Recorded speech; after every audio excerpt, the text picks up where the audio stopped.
Assalamualaikum warahmatullahi wabarakatuh.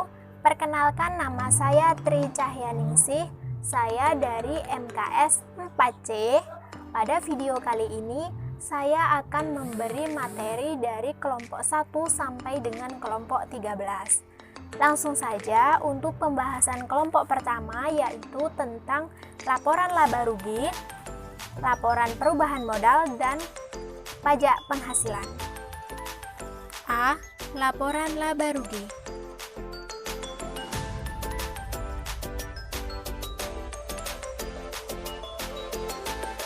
Laporan laba rugi adalah suatu laporan keuangan yang di dalamnya menjelaskan tentang kinerja keuangan suatu entitas bisnis dalam satu periode akuntansi. Kemudian, dalam laporan laba rugi tentunya memiliki beberapa elemen.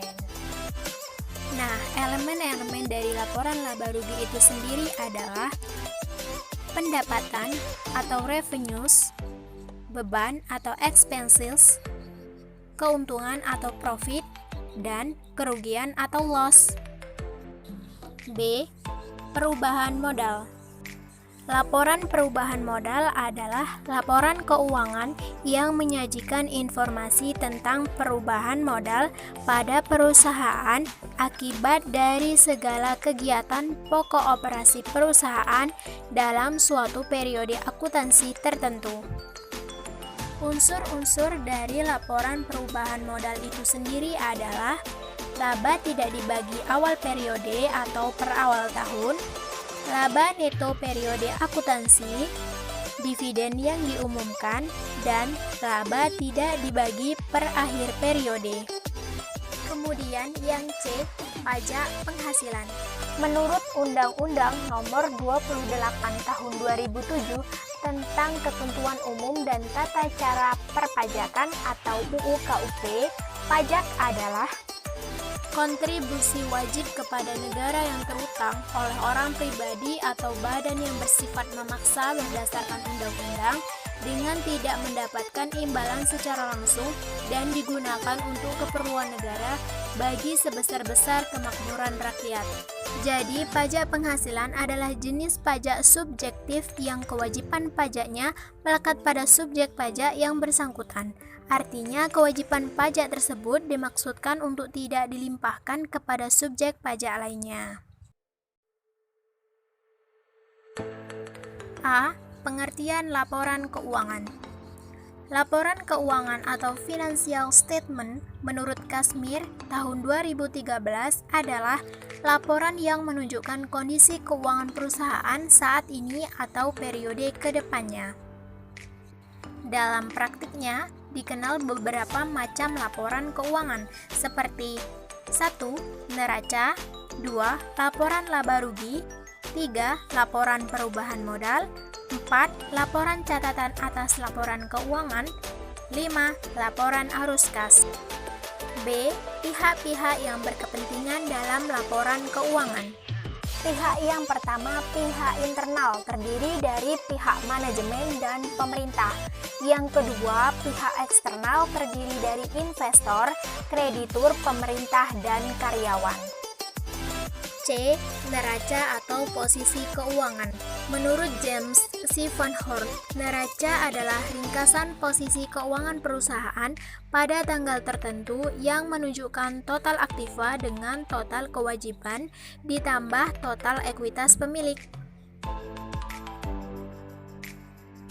A. Arti penting dan kegunaan break-even point.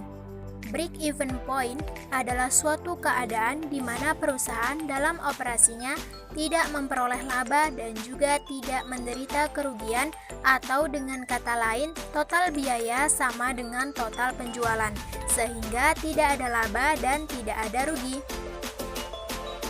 Nah, kegunaan break-even point sendiri adalah untuk mengetahui pada tingkat berapakah produksi jumlah biaya akan sama dengan jumlah penjualan, atau dengan kata lain, dengan mengetahui break-even point, kita akan mengetahui hubungan antara penjualan, produksi, jual beli, biaya, laba atau rugi sehingga memudahkan bagi pimpinan untuk mengambil kebijaksanaan. Hubungan volume, biaya, dan laba. Hubungan antara biaya, volume, dan laba memegang peranan yang sangat penting, sehingga dalam pemilihan alternatif tindakan dan perumusan kebijakan untuk masa yang akan datang, manajemen memerlukan informasi untuk menilai berbagai macam kemungkinan yang berakibat pada berbagai laba yang akan datang. Analisis break-even point. Analisis break-even point adalah analisis yang digunakan manajemen untuk mengetahui hubungan antara biaya, volume, dan laba, khususnya informasi mengenai jumlah penjualan minuman dan besarnya penurunan realisasi penjualan dari rencana penjualan agar perusahaan tidak menderita kerugian. Shutdown point merupakan suatu titik pada break-even point yang menunjukkan bahwa besarnya total penjualan yang diperoleh perusahaan adalah sama besarnya dengan total biaya tunai yang dikeluarkan perusahaan. Rumusnya adalah shutdown point sama dengan biaya tetap tunai dibagi rasio kontribusi margin dikali 100. Sedangkan rasio kontribusi margin sama dengan 1 dikali variable cost dibagi P. Selanjutnya kita masuk pada kegunaan analisis rasio keuangan sendiri adalah untuk memberi gambaran tentang sejarah perusahaan serta penilaian terhadap keadaan suatu perusahaan tertentu, memberikan gambaran kepada investor dan kreditor tentang baik atau buruknya keadaan atau posisi keuangan perusahaan dari satu periode ke periode berikutnya. Dan masih banyak lagi. Rasio keuangan utama. Rasio keuangan utama terdiri dari beberapa, yaitu rasio likuiditas, rasio profitabilitas, rasio solvabilitas, dan rasio pasar. Nah, untuk mengukur kesehatan keuangan suatu perusahaan, tidak sesederhana menghitung beban utang dan aset ya. Untuk memastikan kondisi keuangan perusahaan tetap stabil dalam jangka panjang, seorang pengusaha perlu melakukan analisis rasio keuangan ya. Materi selanjutnya tentang pengertian modal kerja, arti penting manajemen modal kerja, kemudian konsep dan jenis modal kerja, serta pendekatan modal kerja. Menurut Jumingan, tahun 2011 modal kerja atau jumlah dari aktiva lancar. Jumlah ini merupakan modal kerja bruto atau gross working capital. Manajemen modal kerja merupakan suatu pengelolaan investasi perusahaan dalam aset jangka pendek atau current asset. Konsep modal kerja sendiri ada 3, yaitu konsep kuantitatif, konsep kualitatif, dan konsep fungsional. Konsep kuantitatif menitikberatkan kepada kuantum yang diperlukan untuk mencukupi kebutuhan perusahaan dalam membiayai operasinya yang bersifat rutin atau menunjukkan jumlah dana atau fund yang tersedia untuk tujuan operasi jangka pendek. Konsep kualitatif menitikberatkan pada kualitas modal kerja, dan konsep fungsional menitikberatkan pada fungsi dari dana yang dimiliki dalam rangka menghasilkan pendapatan atau laba dari usaha pokok perusahaan. Menurut A.W. Taylor dalam buku karangan H. Sutrisno yang berjudul Manajemen Keuangan, Teori, Konsep, dan Aplikasi, menyatakan bahwa modal kerja bisa dikelompokkan ke dalam 2 jenis. Jenis yang pertama, modal kerja permanen atau permanent working capital. Dan jenis yang kedua, modal kerja variabel atau variable working capital. Tentunya, modal kerja memiliki beberapa pendekatan. Pendekatan pertama adalah pendekatan moderat. Pendekatan kedua adalah pendekatan konservatif atau radikal. Pendekatan ketiga adalah pendekatan agresif. Next, kita masuk ke materi selanjutnya, yaitu tentang analisis kebutuhan modal kerja, analisis pembiayaan modal kerja, dan motif memegang uang. Rumus kebutuhan modal kerja adalah penjualan dibagi dengan total kecepatan perputaran modal kerja. Analisis kebutuhan modal kerja merupakan analisis yang berhubungan dengan sumber-sumber dan penggunaan perusahaan. Dan analisis pembiayaan modal kerja adalah pembiayaan jangka pendek yang diberikan kepada perusahaan untuk membiayai kebutuhan modal kerja. Motif memegang uang. Menurut Keynes, ada 3 macam motif memegang uang, yaitu motif transaksi, motif berjaga-jaga, dan motif spekulasi. Materi selanjutnya adalah tentang anggaran kas. Anggaran kas dilakukan tentu memiliki tujuan. Tujuannya yang pertama adalah memberikan taksiran posisi kas pada akhir setiap periode sebagai hasil dari operasi yang dijalankan. Kedua, mengetahui kelebihan atau kekurangan pas pada waktunya. Ketiga, menentukan kebutuhan pembiayaan atau kelebihan kas menganggur untuk investasi. Keempat, menyelaraskan kas dengan modal, pendapatan, beban investasi, dan utang. Dan yang terakhir, sebagai dasar kegiatan pemberian kredit. Manajemen kas yang efisien, saldo kas optimal, dan penjualan secara kredit dalam meningkatkan omset. Kas dapat diartikan sebagai nilai uang kontan yang ada dalam suatu perusahaan atau pos-pos lain yang dalam waktu dekat dapat diuangkan. Kas ini memiliki likuiditas yang paling tinggi. Dalam perusahaan tentunya harus memiliki manajemen kas yang baik. Manajemen kas didefinisikan sebagai pengoptimalisasian penggunaan kas sebagai aktiva. Tentunya, manajemen kas yang baik akan menghasilkan saldo kas yang optimal.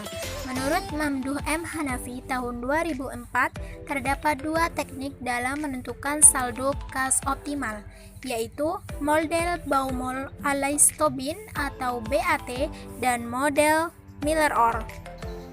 Pada model penentuan kas Baumol dikembangkan dengan memadukan 2 jenis biaya. Secara konseptual, kas optimal akan dicapai pada titik pertemuan antara kurva biaya-biaya peluang dengan biaya-biaya perdagangan surat berharga. Pada model Miller-Orr, berbeda dengan Baumol yang penuh dengan asumsi yang benar-benar pasti. Model Miller-Orr lebih realistis dalam mengelola saldo kas karena mengizinkan adanya fluktuasi pada kas. Hanya saja perlu keakuratan dalam memprediksikan kebutuhan minimum atau lower limit dengan akurat serta mengukur standar deviasi dari arus kas sehari-hari. Penjualan secara kredit dalam meningkatkan omset.